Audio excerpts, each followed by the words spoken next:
recovery program because I was in a really abusive marriage and it did some real damage to me.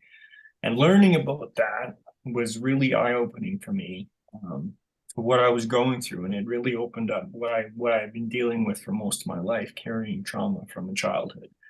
Um, and it was just absolutely eye-opening for me to realize that I wasn't really that messed up. I was just carrying a lot of baggage. And once I started to unpack that baggage, how much easier my life became, and the more confident I was in myself again, the better relationship I have with my children. So it just really became, like I mentioned to Daron earlier, a snowball effect. Once you get into it, it just like you get hungry for it and you want to get better. And that's just been my goal. So I quit the group that I was co-hosting. It was about 7 months ago now. There was just a lot of changes in the organization, and I just didn't like where things were going.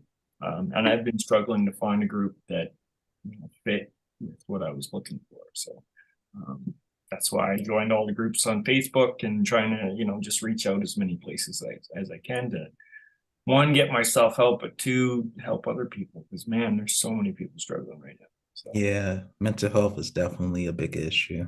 there's just yeah, it's tough, man. It really is tough. So if I can use my struggles and my battles to try to help somebody else through their battles, man, absolutely makes everything that I went through worth it.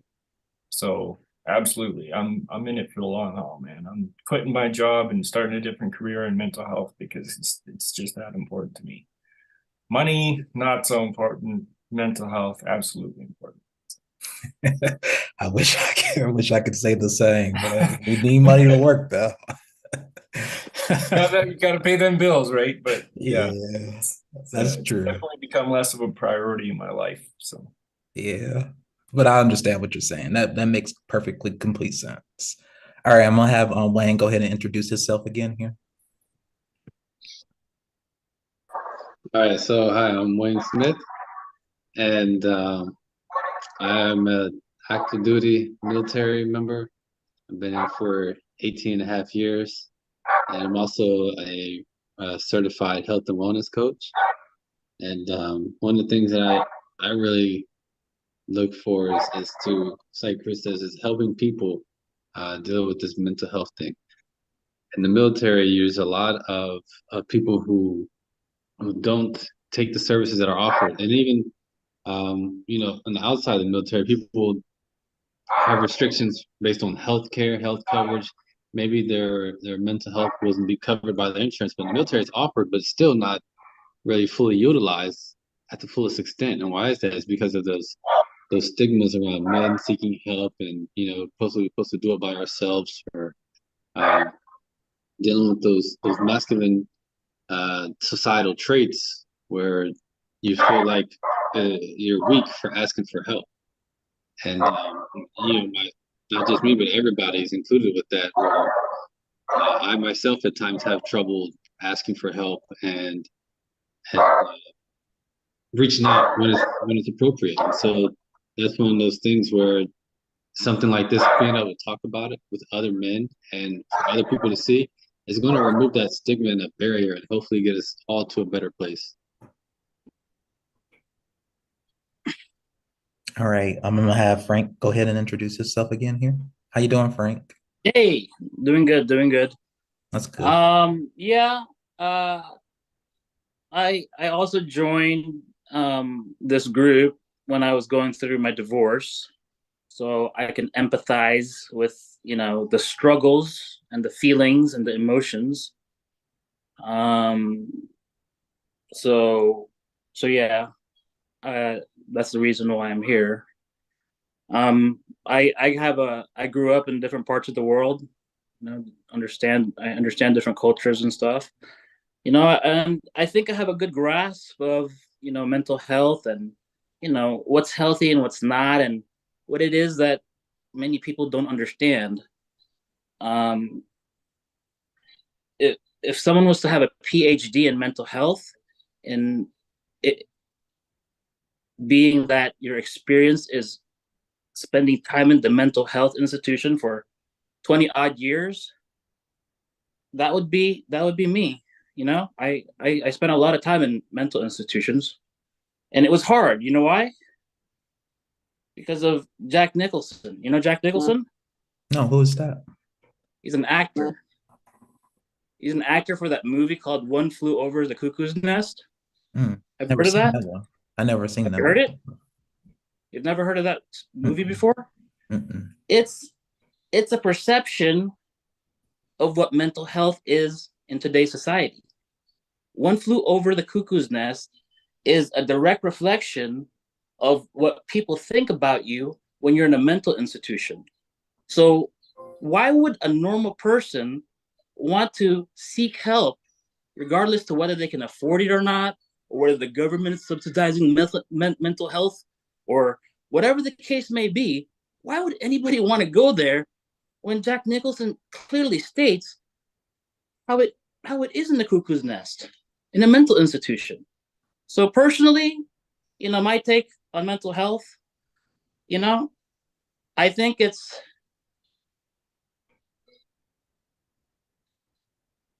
the way it's structured right now.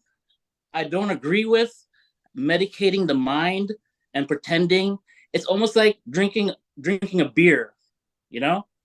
It, but they call it medicine instead. They call it Abilify, or they call it Provid. They call it some dumb names, and they feed the stuff to you, so your brain gets confused, and then you're thrown back into this world of more confusion. So my take on mental health and whether it's good for you or not for men, you know, I think it's good if you know what you're doing there. If you know what you're doing there and you know how to use it, it's good. But if you don't know how to use it and they're just pill popping and you're just going back on your hamster wheel, then I don't see the purpose. So would you agree that it's okay for men to see therapists? Would you say that? Yes, it's very shameful. It's very shameful as a man to seek mental health. Very shameful. Very shameful. You know, it's hard. It's the worst thing you can do. But yeah, you have to surrender when you can't make up your mind. Because when you can't make up your mind, you end up shooting yourself. So Literally, yeah. that's why you get suicide. So you have to get in there. Yeah, it's blind faith to walk in there, and it's blind faith to listen to what the doctors and those pills they make you swallow. It's just all to confuse you, just to make you feel it's a band-aid solution. I'm sorry. It's not to confuse you. They have good intentions, but yeah, it band-aids certain parts of the mind to make you feel like everything is okay. So yeah, that's my take. If you go in there the right way, you can find yourself. Because when I spend time at the mental institution, 72 hours at a time, what's great is it disconnects you from the world. And when it disconnects you from the world, you understand, the things to believe and not to believe, the right things to do and not the right things to do. You don't have access to phones. You don't really have access to TVs. You don't have access to anything. So you can really find yourself in these places if you use it that way. You know, back in the Philippines, one way they deal with mental health is they go to these silent retreats. You can go to a 3-day retreat and do everything but not say a word. You know, that's the same thing. You find yourself. And many cultures exercise different ways to deal with mental health. But the bottom line is it's good to seek it if you understand it. It's bad to seek it if you don't know what you're doing. Does that Yeah. make sense? Yes, that makes sense. I am a big advocate for for seeing a therapist, because I saw a therapist 2 years ago.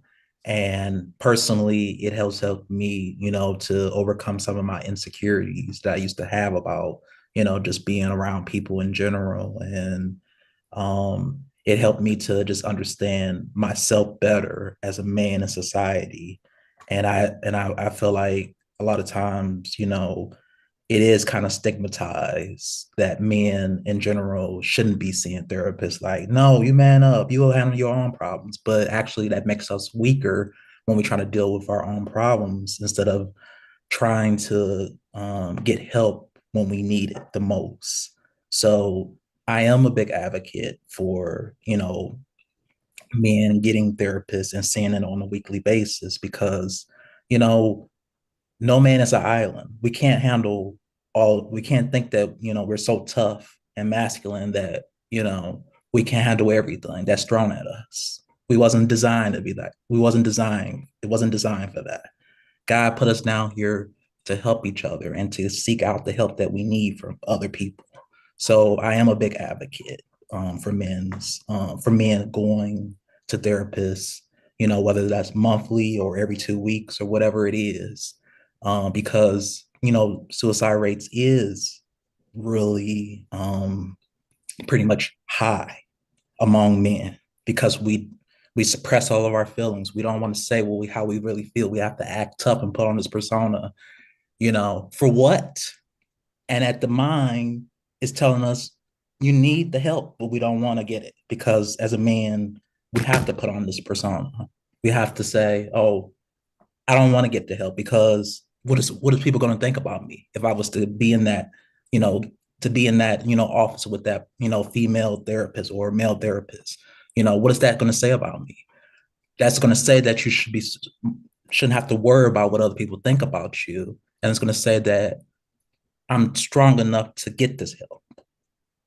It's okay. We go through a lot of problems in life, but when we go to therapy, it helps us to be our best versions of ourselves.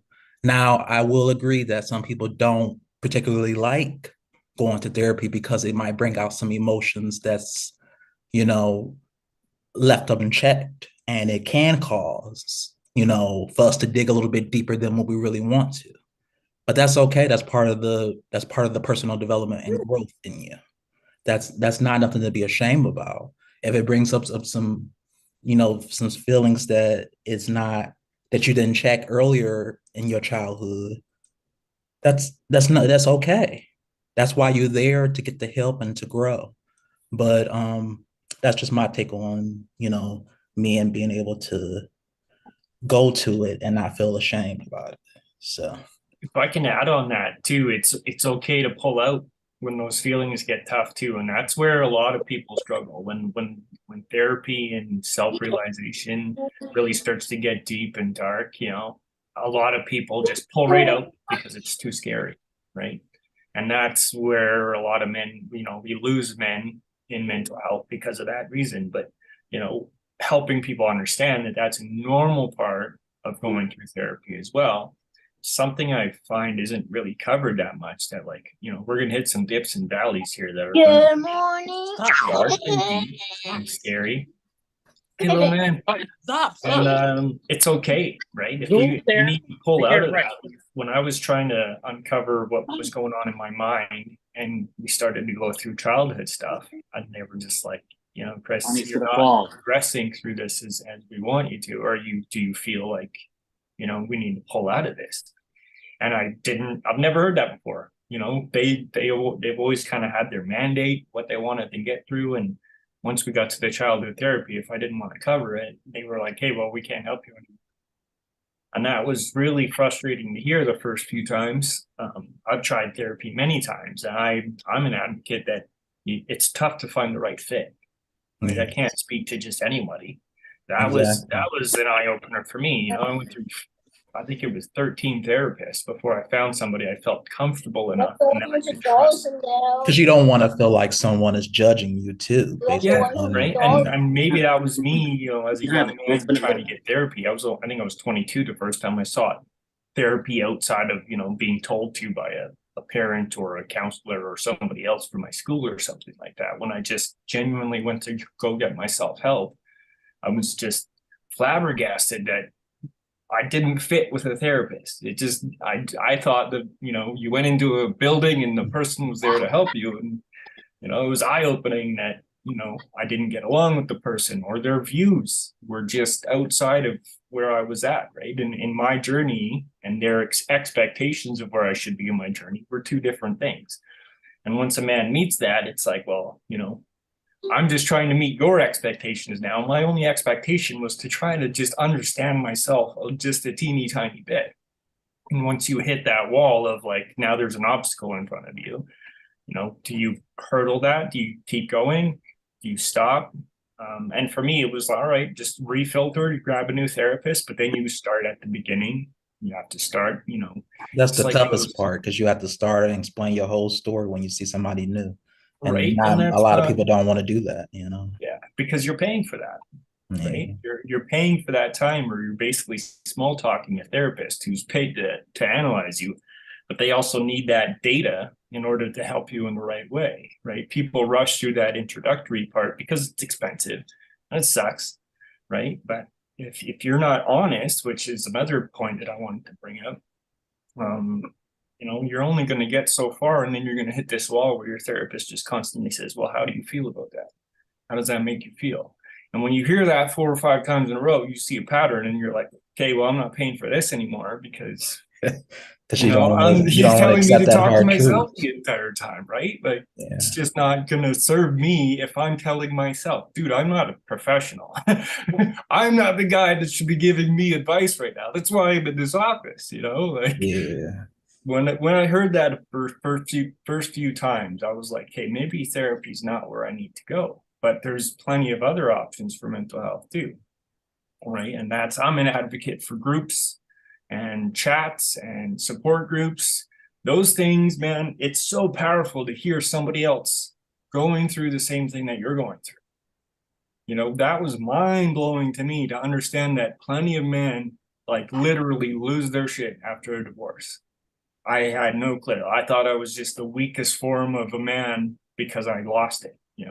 And that's just not the case. Like 80% of men are completely a different person after a divorce, especially if it's a brutal one. Like mine was not nice, man. My wife just up and walked out on me one day when I was at work. And that was like traumatic to deal with. And I had no clue that this happened to a lot of men. And the things that I was dealing with and the feelings that I was going through, I thought I was alone in there. But I got into a group with 13 other men, and it was like we were all dating the same woman. It was so messed up to just like hear it over and over and over and over and over. And I did that group 1 year as like a member and then 2 years as a facilitator for that. So I spoke to thousands of men. And it was the same woman in a form of maybe 4 different types of women, but they were all the same. And we were all getting just lambasted by these chicks in court and with our children and everything else. But it was so enriching to know that there was a community of guys going through this. And once we all started speaking, it was literally just like, so progressively helpful. Like I did maybe 10 years worth of therapy and counseling and, behavioral therapy and all this other kind of junk that I was paying for out of pocket. And I got nowhere but more self-hate and more self-doubt and more like down on myself. Whereas with these groups in 3 years, my mental health has went from like rock bottom to enlightened. And it's been so nice to just do it on my own. 1, not paying for it. 2, like no status quo of where I should be or what I should be doing or how I should be doing it. I just figured out the things that I wanted to learn and I'm learn them. Okay, so let me ask you this question, guys. So, do you feel like a therapist is there to make you a whole, completely person, or do you have to put in the work yourself to do that? They're like a Like, guide. can the therapist just like completely change you to make you into a person that you want to be, or do you have to actually put in the work to get there yourself? No, I would say that the therapist is not going to completely change you. All right, that's the Western medicine, right? The quick fix, pretty much. Yeah. Yeah. The magic pill, magic potion. That's what Western medicine's about now. It's like you want that quick fix. You want that person that's just um, boom. I got the therapist. All right, I went to therapy. I've been maybe 2 times, and then all right, I should be good now, right? They've told me what I need to do, and this and that. And even if they didn't give me some pills, they diagnosed me, and boom, I'm set. Yeah. right? Dumbasses. Handle, Dumbasses. right? Handle. Then what happens, right? Dumbasses. They fall and they go right back to how they were before. And so that's where it's like Come on. what Go. it was said earlier is that, if you go into therapy thinking that um you're just going to change automatically, then you're going to fail. You're not understanding what therapy is. But if you go into it with an understanding and expectation of what it actually is and what it can do for you, then you're more in line to be successful with your therapy. But like Chris said too, your first, second, third, fourth, fifth, 12th therapist may not be the one for you. And that's the thing that a lot of people aren't ready for as well, myself included. You think like, to give an example, like my wife's a nurse and she taught me a lot about healthcare because in the military I had free healthcare. So I just go see the doctor and whoever they assign me. When it comes to my kids and getting doctors, I didn't realize that there's different levels to being a doctor, right? This doctor may not be good for this type of kid and treating this. And I'm like, well, they're a doctor, right? It's all the same. No, when it's in the healthcare system, they explain to you how when you're a normal person, you don't realize that they're just people too. And like Chris said again, they also Exactly. have by unconscious biases or environments they're used to catering to a certain demographic of people, and then when you come with your problems, you're like, oh well, I got this and that, and they're used to dealing with suburban moms, then maybe Yeah. they're not the right therapist for you. Yeah, yeah, absolutely. Yeah, I had a therapist like fall off the chair when I like opened up about, what was in my head. And they laughed so hard. There was one of them and she laughed so hard, and another one started laughing. I mean, imagine the pain I was going through when they just start laughing at you. When you're here Mhm. trying to explain to them what's in your head and they're laughing their ass off. You know how Yeah, painful that is? I've gone through like so many therapists. I mean, therapists are good, again, if you know how to use them. They're good to organize your memories and your thoughts. They have this thing called EMDR. EMDR allows you to dig deep into your hard drive and try to find the first memories. It's good, but you have to know what to do with those memories. And what therapists do is they validate what you communicate to them and they help organize your feelings. But that's about as far as they can go. It's up to you to figure out the rest. And like the gentleman said earlier, he feels enlightened. When you feel enlightened, then it works to a certain extent. So that's what I think about therapists. You go through a lot of them, and then you get to the point where you're afraid to open up, and because they're gonna laugh at you. And that's I learned that from my last therapist, and then so now I just don't talk about it and just talk about other things with the therapist to make them feel okay too. Yeah. Is there certain topics that you say, I don't think I should talk about that because they might get Yep. Yeah, offended, or they might think I'm weird, or they might think I'm, there you go. Weird. yeah. well, absolutely. But real quick, we get to that. I would say, if therapists laughed at me, the therapist is going to need a therapist after that because I'm gonna be getting on them. Oh So yeah, that absolutely, man. Because that's so detrimental, dude. I'm sorry you had to deal with that. Like but that's yeah, that's totally unacceptable. But yeah, there's certainly, like, go back to what I just said.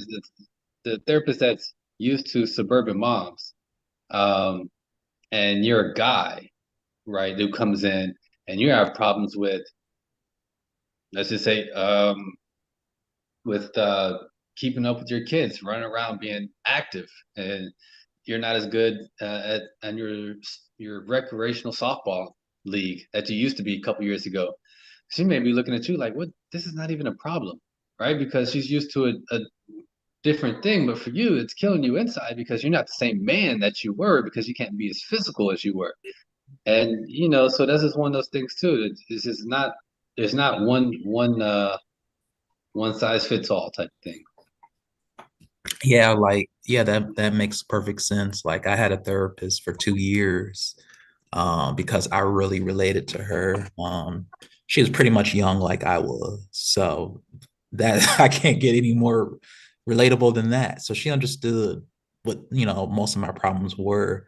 And I feel like before her, I had a different one, and she was just always judging me. She would look at me and say, she would just give me like look like it didn't like I was like, how are you a therapist if you're judging me in my mind? But I didn't say that to her.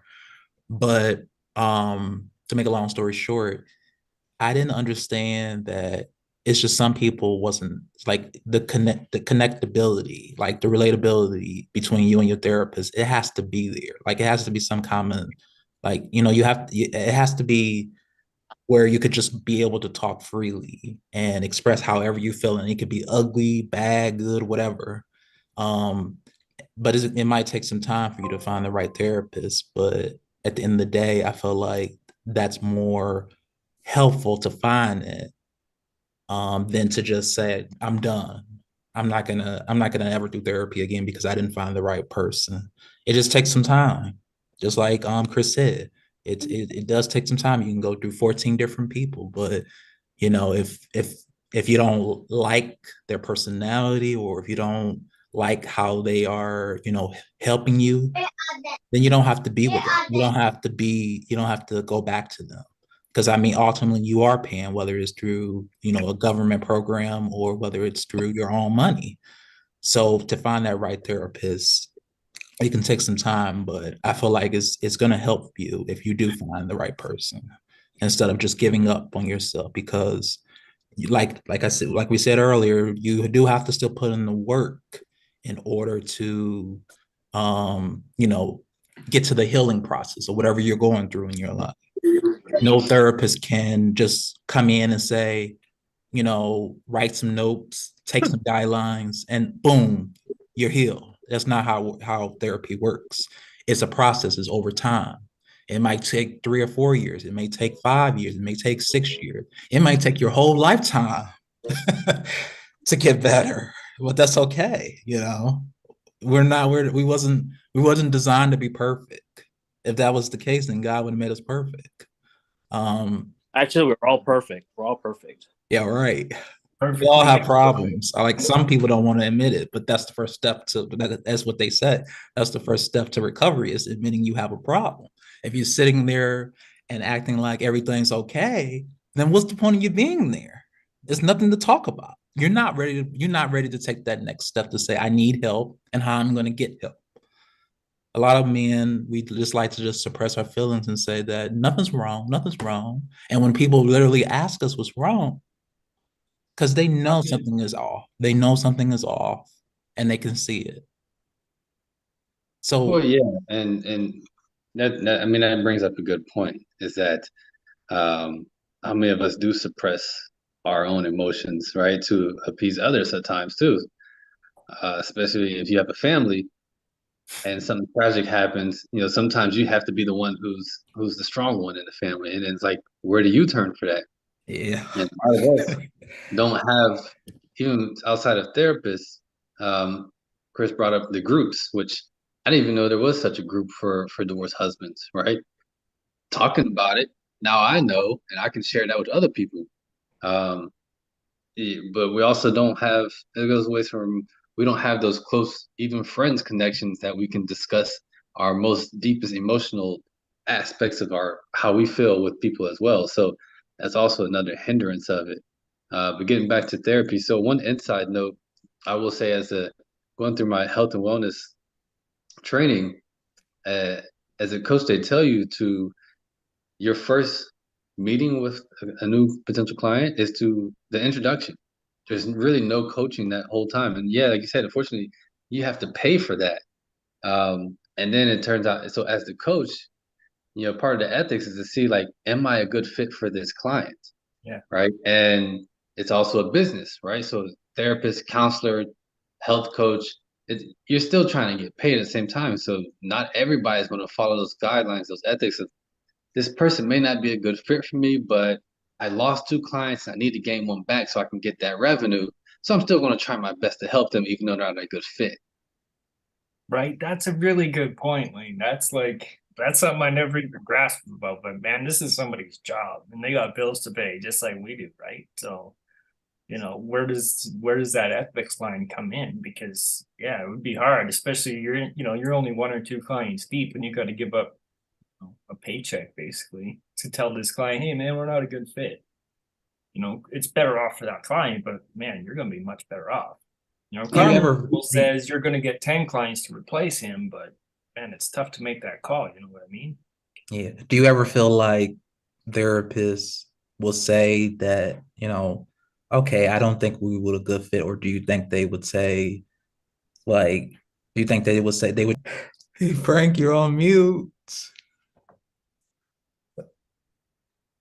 Let me tell them that. Oh, yeah, he's broken over there. All right, well, while we get him back, I'll go ahead and say that. I forgot what the question was. Yeah, so do you feel like do you go in with the, let me phrase it this way. Do you go into the expectation that you're going to be healed, immediately, or do you feel like you want to go in there with the process of you healing yourself versus the therapist healing you? Let's say it that way.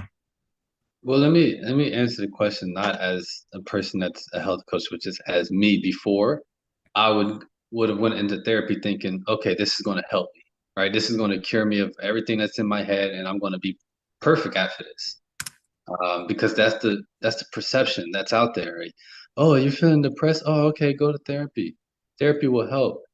How does it help? No one it's not fully explained what you're doing. You're going there to talk about what your things, and sometimes just talking about it out loud, you get that whole new perspective. And you're like, oh wow, okay. Or just bouncing ideas off somebody, then you can really understand what's going on with you. So if I was to go into therapy now, I know without a doubt that it's not going to make me perfect. I understand what therapy is and how it can help me.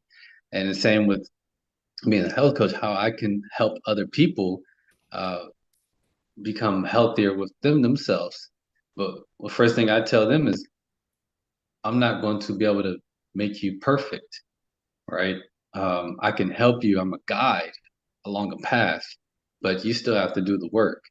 And if you're not ready to do the work, then maybe this isn't the best for you right now. And that's what I would say about